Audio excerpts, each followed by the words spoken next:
Assalamualaikum warahmatullahi wabarakatuh. Alhamdulillahirabbil alamin wassalatu wassalamu alal asrofil anbiya'i wal mursalin sayyidina wa maulana wa habibina Muhammadin wa ala alihi wa sahbihi ajmain. Amma ba'du. Rabbi shrahli sadri wa yassirli amri wahlul 'uqdatam min lisani yafqahu qawli. Amma ba'du. Alhamdulillah, hari ini kita bisa bertemu kembali dalam kajian Jumat rutin. Hari ini kita akan membahas tema mengenai perbuatan gibah. Nah, di sini pasti kalian sudah pernah ya mendengar mengenai perbuatan gibah. Nah, dan tidak dipungkiri bahwa kita semua ini juga pernah melakukannya walaupun itu tanpa sengaja. Maka dari itu, hari ini kita membahas mengenai gibah. Nah, agar seperti apa agar kita itu bisa terhindar dari penyakit tersebut. Nah, gibah itu apa? Menggibah itu maksudnya adalah menggunjing keburukan dan kekurangan orang lain. Jadi salah satu maksiat yang diharamkan oleh Allah dan penyakit berbahaya yang dapat meruntuhkan kerukunan, persatuan dan ketentraman masyarakat. Nah, kalau akhir-akhir ini gibah itu kan semakin banyak ya dilakukan. Kalau dulu kan kita taunya gibah tuh gibah yang kayak misalnya ibu-ibu komplek lagi ngumpul gibahin orang, gibahin anak tetangga gitu. Kalau sekarang seiring majunya teknologi, nah gibah itu nggak hanya dilakukan offline ya, tapi juga online. Nah, gibah online itu kalau melalui media sosial itu sama dosanya dengan gibah offline gitu ya.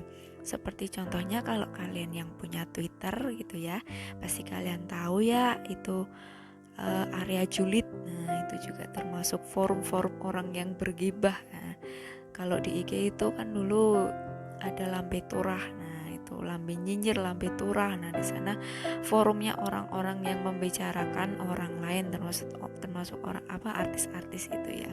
Itu juga hampir sama dosanya dengan gibah offline. Nah, kan mereka tuh kan kita tidak tahu ya kehidupan mereka yang sebenarnya seperti apa. Jadi tidak pantas kita untuk membicarakan keburukan-keburukan yang hanya terlihat di depannya. Walau kita kan tidak tahu yang aslinya itu seperti apa. Jadi gibah itu adalah salah satu hal maksiat, itu membicarakan saudara sesama muslim yang masih hidup atau sudah meninggal, baik dia itu masih kecil maupun sudah dewasa, mengenai keburukan yang ada dalam dirinya yang tidak ia sukai seandainya ia mendengarnya. Nah, keburukan itu yang biasanya yang dibicarakan kan biasanya harta kan, fisik, nasab, asal usul keturunannya. Kok dia ini ya contohnya kemarin ya yang artis-artis yang menikah kan, itu nasabnya itu kan misalnya menikah hamil di luar nikah, itu gimana nasabnya. Nah, itu kasihan anaknya dan lain sebagainya. Itu kan pembicaraan mengenai orang lain, mengenai pakaiannya kok nggak cocok sih, itu pakaiannya terlalu norak, pakaiannya terlalu ini deso kayak gitu. Itu juga tidak boleh bicara seperti itu kan. Kemudian rumah atau harta bendanya, kemudian kalau enggak perilakunya. Nah, itu hal itu contohnya tuh kayak gini, si fulan pendek. Nah, si fulan tuh pendek loh, itu dari aku lebih tinggi aku gitu, kurang adab loh dia, itu pakaiannya tuh kotor lusuh deso. Nah, terus kok dia tuh kalah ya atau takut ya sama istrinya. Nah, itu juga termasuk kata-kata yang dikategorikan sebagai menggibah. Nah, dan kalimat-kalimat lainnya ya yang hampir sama, yang intinya itu untuk merendahkan atau untuk menghasut orang lain itu untuk membenci atau tidak menyukai si fulan, seperti itu. Nah, di sini apakah gibah itu termasuk dosa besar atau dosa kecil? Nah, hukumnya dirinci sebagai berikut. Nah, jika gibah itu dilakukan terhadap orang yang soleh dan bertakwa, maka tergolong dosa besar.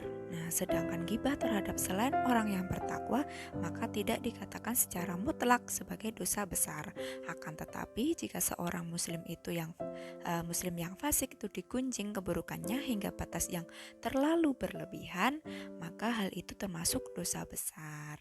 Nah, seperti berlebihannya itu dalam menyebutkan keburukan-keburukannya hanya untuk kesenangan mengobrol saja. Nah, misalnya nih, pembukaan lagi kumpul-kumpul sama teman, dibukalah dengan tahu nggak dia tuh. Nah, udah itu kita udah penasaran kan rasanya itu.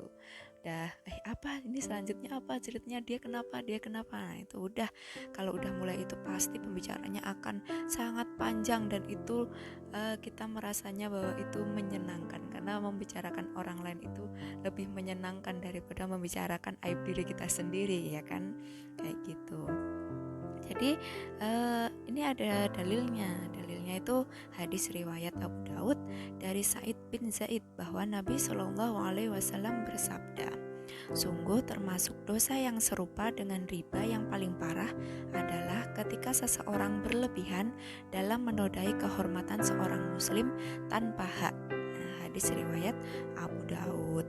Nah, oleh karena itu kita tidak boleh mendengarkan ghibah dengan sengaja dan seksama, bukan semata terdengar. Nah, ini berbeda ya kalau kita sengaja. Nah, kayak tadi tahu nggak, langsung kita dengerin sampai selesai ceritanya itu. Akhirnya kita terlena dengan pembicaraan yang tidak sengaja kita juga jadi ikut-ikutan. Awalnya kita cuma dengerin tapi kita juga jadi ikut-ikutan melakukan ghibah gitu. Bukan semata terdengar. Misalnya kita nggak sengaja dengar kan, misalnya lagi lewat tuh tahu nggak, terus kita menjaga diri kita, kemudian kita tidak mengikuti itu ya, tidak mendengarkan, jadi tidak mendengar secara sengaja gitu, jadi tidak ikut-ikutan. Nah, itu berbeda lagi gitu. Jadi seseorang yang mendengar orang lain melakukan ghibah yang diharamkan serta mendengar penodaan terhadap kehormatan dan harga diri orang lain, maka ia wajib melarangnya dengan kekuatan dan kekuasaannya jika mampu. Nah, kalau jika kalian itu tidak mampu maka dengan lisannya, jika tidak mampu lagi maka dengan hatinya, yakni dengan membenci di hati perkara mungkar tersebut serta meninggalkan tempat dilakukannya ghibah. Jadi kalau sudah terdengar gitu kan, kita langsung meninggalkan tempat tersebut, jangan sampai kita kok jadi ikut-ikutan kayak gitu. Dengan begituan kita jadi selamat dari dosa. Lalu hendaklah selalu diingat setiap saat oleh pelaku ghibah bahwa ia berhak mendapatkan siksa dari Allah jika tidak bertaubat dari dosanya. Jika omongan ghibah itu sampai ke orang yang dibicarakan keburukannya, maka wajib bagi pelaku ghibah untuk meminta maaf kepadanya agar sah taubatnya. Nah, itu jadi kalau misalnya kita tidak sengaja nih, terus kita sadar kalau kita sudah melakukan ghibah, nah kita bertemu, kemudian kita meminta maaf kepadanya agar taubat kita diterima. Sedangkan jika omongan ghibah belum sampai ke orang yang dibicarakan keburukannya, maka cukup bagi pelaku ghibah untuk bertaubat tanpa memberitahukan omongan ghibahnya kepada yang bersangkutan. Nah, itu agar kita itu bisa menjaga hati seseorang yang kita omongin itu ya, jangan sampai kata-kata yang tidak pantas kita itu tersampaikan ke si fulan atau ke seseorang tersebut gitu. Nah, pada hari kiamat kelak, seseorang yang menzolimi dan menggunjing orang lain dan ia belum bertaubat sampai meninggal, pahalanya akan diambil dengan diberikan kepada orang yang ia zolimi. Jika seluruh pahalanya telah habis sedangkan tanggungan kezolimannya belum terselesaikan, maka dosa-dosa orang yang ia zolimi akan dilemparkan kepadanya, lalu ia dilemparkan ke dalam api neraka. Itu dari hadis riwayat Muslim ya. Naudzubillah min zalik ya, jangan sampai. Pasti kita sudah sering dengar ya, kalau kita ngomongin orang tuh nanti pahala kita ngalir ke dia gitu, dan dosa dia malah balik ke kita gitu. Itu memang sudah ada dasarnya seperti itu. Jadi tadi kan kita sudah membahas mengenai ghibah yang tidak diperbolehkan. Tadi kan pada dasarnya ghibah itu perbuatan tercela ya. Tapi di sini Imam An-Nawawi itu menyebutkan ada 6 kondisi di mana seorang muslim itu boleh menggibah. Nah, yang pertama itu adalah sidang perkara di muka hakim. Jadi seseorang itu boleh menceritakan tentang penganiayaan yang dilakukan oleh seseorang itu secara zalim gitu. Jadi maksudnya adalah yang membicarakan itu adalah si korban ya. Jadi dia membicarakan si fulan yang telah melakukan penganiayaan, tujuannya adalah untuk mendapatkan keadilan. Nah, itu boleh. Yang kedua adalah dalam melaporkan pelanggaran hukum kepada aparat kepolisian atau otoritas terkait dengan niat mengubah kemungkaran tersebut. Jadi kalau kita melihat sesuatu yang buruk lalu kita lapor, nah itu juga termasuk gibah, tapi gibah yang diperbolehkan karena untuk kemaslahatan umum. Misalnya kalau di jalan ada kelitih ya, dia tuh ternyata tetangga saya itu ikut geng kelitih yang menyebabkan orang lain itu sampai meninggal. Nah, kita boleh itu berbicara ke kepolisian karena apa? Untuk kemaslahatan umum. Kemudian yang ketiga itu adalah meminta fatwa kepada orang mufti. Jadi seseorang itu boleh menceritakan masalahnya untuk memberikan gambaran yang jelas bagi ulama yang mengeluarkan fatwa. Tetapi kalau penyebutan nama secara personal tidak dibutuhkan, lebih baik tidak mengambil jalan gibah. Itu. Yang keempat, dalam mengingatkan publik agar terhindar dari kejahatan pihak baik personal maupun institusi.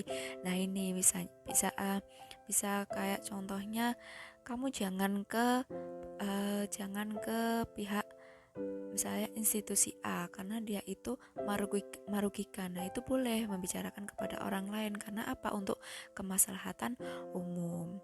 Hal itu dilakukan antara lain oleh para ahli hadis itu terhadap perawi-perawi bermasalah, atau misalnya dalam konteks kekinian adalah travel umroh bermasalah. Nah, itu ya contoh institusinya tadi ya, kamu jangan ambil travel umroh di sini karena itu banyak melakukan kebohongan, banyak melakukan penggelapan. Nah, itu juga termasuk gibah yang diperbolehkan.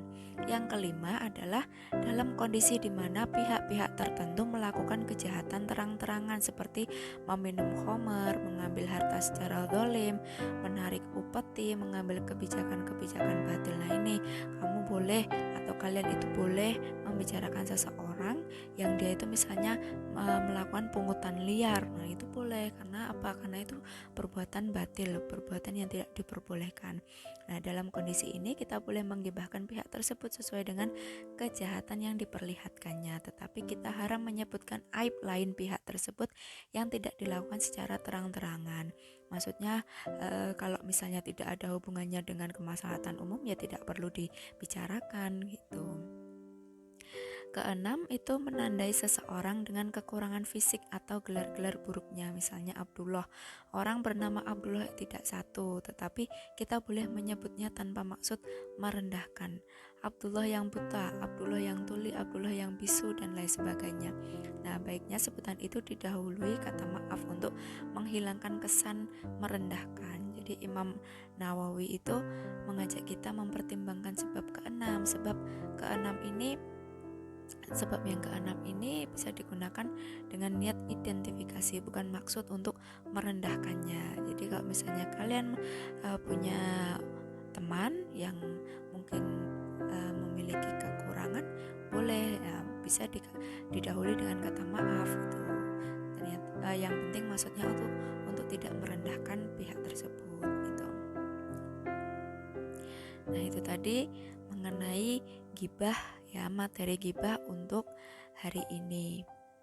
Nah, semoga apa yang saya sampaikan tadi bisa tersampaikan dengan baik oleh kalian dan bisa dicerna dengan baik oleh kalian, dan kalian bisa mengambil sisi positif dan membuang sisi negatif dari perbuatan tersebut gitu. Jadi kalian bisa mengambil hikmahnya, mengambil baiknya untuk diterapkan dalam kehidupan sehari-hari kalian. Nah, mungkin itu saja yang bisa saya sampaikan untuk kajian Jumat hari ini. Kurang lebihnya saya mohon maaf. Wassalamualaikum warahmatullahi wabarakatuh.